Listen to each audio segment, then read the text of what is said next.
With harvest in full swing, many farmers are scratching their heads when it comes to what to do with corn that's been impacted by hail.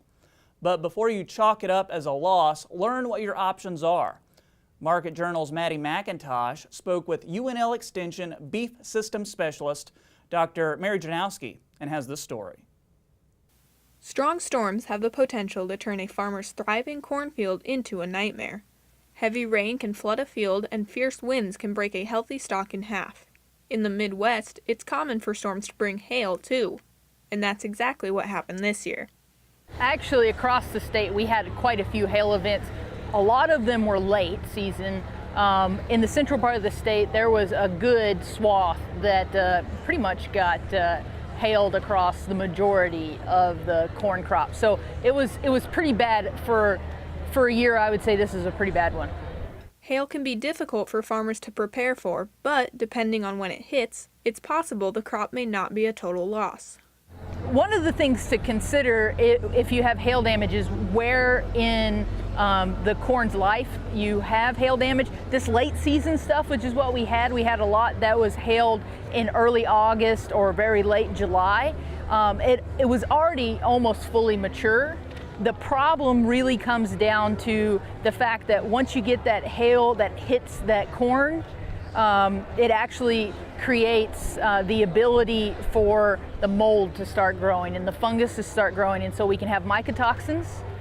That will reduce the corn's feed quality and make it worthless.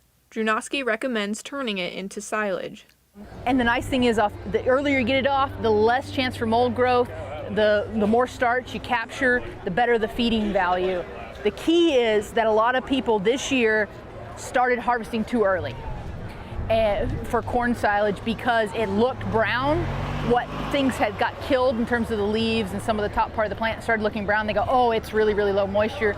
I got a lot of analysis back that were in the upper 70s and even 80s for dry matter. We really want to shoot for about 60.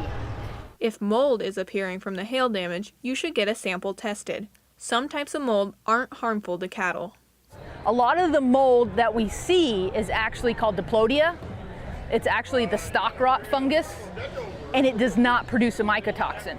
The mycotoxins are the issue with cattle feed. So as long as it's just diplodia and it's not fusarium, we're fine. So it's that white mold. You can actually send it in to get it identified, and that's the first step in my opinion.